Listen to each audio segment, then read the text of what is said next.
Hey, Sopranos fans! Welcome to another episode here on Bully Whispers, and we are here today to discuss Law 12 of Robert Greene's 48 Laws of Power. Use selective honesty and generosity to disarm your victim in the TV show The Sopranos. Now, this was a fun law to evaluate because not only does it hit on a superficial level, but you can also see many of the psychological factors behind the law come into play as well.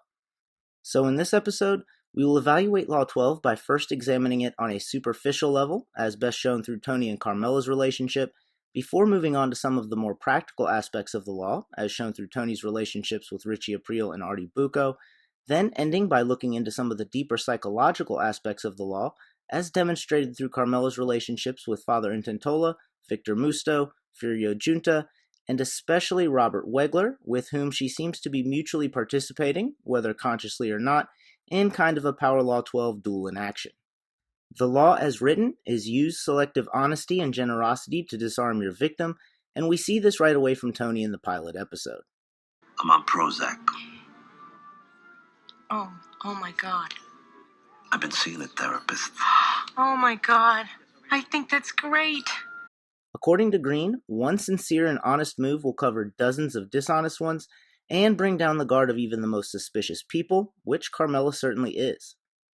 You're the only person who knows. The only reason I'm telling you this is because you're my wife. And you're the only person on this planet that I'm completely and totally honest with. Oh, please. She knows he's not completely honest with her, and moreover, she knows he's not going to stop. Yet look how many years she held on to the hope that he might based on that one move, which bought Tony more space to operate, which is exactly what Greene says he would need in order to be successful, especially since he already has a reputation for deception. According to Greene, for people who are already disliked or have a bad reputation, one instance or gift often isn't enough, which we see with Richie Aprile. It's the jacket! Tony and Richie already disliked each other, actively had tensions, and yet Richie thought the jacket would change things, which of course it didn't. Tony was never going to be fooled by a move like that, from a guy like that, because Tony is naturally suspicious of others. According to Greene, people like Tony, Greene actually uses Al Capone, spend their lives mistrusting, and spending so much time with wolves is both exhausting and depressing, which we definitely see with Tony, and may help explain why he likes Artie Bucco so much. Unlike almost everyone else in Tony's life, including both of his families, Artie never really wants anything from Tony. Even when Artie was looking to get some money, he went to Ralphie first. Tony had to go to Artie and convince him to take it, but unfortunately for Artie, it was a scam. For someone like Tony who spends their whole life around deceitful people, someone like Artie is a breath of fresh air. But Tony isn't the only soprano to spend most of their time around deceitful people. The same could be said for Carmela, especially considering her husband is Tony, which brings us to her relationships with Father Intintola, Victor Musto, and Furio. According to Greene, for someone like Carmela, acts or the appearance of honesty, kindness, and generosity can make them like children, reveling in and lapping up all the attention and affection they can. Aside from being a priest, Father Intintola comes off as a kind, sincere individual, and Carmela just eats up the affection. However, according to Greene, if you can't successfully pull off your ruse, or if it is discovered, then you are better off having never tried, because all of that affection will turn to hatred, which we see from Carmela after she finds out he is running the same game on Rosalie Aprile. Mea culpa. Jesus, I get exactly the same who me shit with Tony. Two I don't need. Even making the connection between his and Tony's behavior. Like Father Intintola, Victor Musto comes off as the kind, sympathetic type, and being a widower, he has all the appearance benefits of having been previously married. Married guy seems more stable. People see the ring, they think at least somebody can stand the son of a bitch. Ladies see the ring, they know immediately you must have some cash and your cock must work. Without having to explain why he got a divorce. Now, this particular instance doesn't end poorly, nor was he even trying to run game, but it does go to show how spending her life with a shark has left Carmela vulnerable to men who can come across as genuine and sincere. A much better example of this, however, is Furio Junta. Unlike with Father Intintola or Victor Musto, Carmela knows Furio is a gangster, and she knows what that means. Yet the act of getting the house ready for his mom and his apparent sincerity when talking to her left Carmela head over heels in love with a man who I think would have ended up treating her just like Tony. Now, I'm not going to go into why I think that may be, since I covered it in my Furio episode, but for various reasons, none of the previously mentioned guys ever really hooked up with Carmela, which brings us to the one who did, AJ's counselor Robert Wegler. When it comes to Carmela's relationship with Wegler, we won't go into the effect of the appearance of kindness, etc., since those have already been touched on.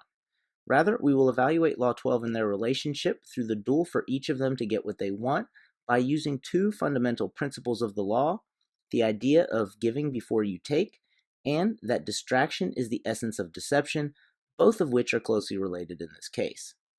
Before moving on, I'd like to again state that these tactics are not necessarily being used consciously, but nevertheless they are being used. Personally, between the two, I think that Wegler had a much more conscious understanding of what he was doing, although you can't rule out Carmela because she has been known to use strong-arm tactics to help her kids before, but either way that's irrelevant in terms of this conversation. So, let's start by establishing what each of them wanted, and this is pretty straightforward. Wegler wanted sex, Carmela wanted AJ to get into a good college, and I don't think either were looking for a serious relationship. Wegler initiates things by using AJ's future as a distraction and offering to give AJ the best chance at a good college before taking the kitty, which is really what he wanted all along. From Carmela's point of view, she saw the opportunity to help AJ with college, so she gave it away before she really started trying to take in the form of favors, getting him to lean on AJ's teacher, etc., and was using sex as a distraction as she tried to take more and more. After the last time they hook up, Wegler realizes this when he keeps trying to change the subject of conversation, and she keeps bringing it back to AJ, all the while asking for more favors, which causes him to dump her. Now, while this may be a fairly cold breakdown of the situation, which doesn't really take into account any of the emotional elements at play, factually it's still accurate, whether that was the conscious reasoning behind it or not.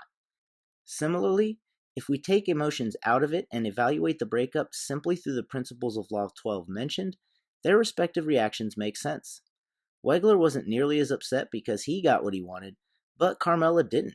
AJ was still just a dumbass chooch with no eyebrows. Quick side note before the end, while the significance of Wegler suggesting Madame Bovary in terms of it relating to Carmela's emotional ups and downs is well known, I find one small similarity pretty interesting. In the book, Emma's first affair was with a man who her husband was not at all suspicious of, just like Tony, because he thought Wegler was gay, as did AJ. Too bad AJ didn't bring that up to Wegler's face. I've had tons of orgasms! I've had one with your mom, dude! Well, thanks for watching this episode here on Bully Whispers. As always, like, comment, subscribe, and I'll see you at the next score.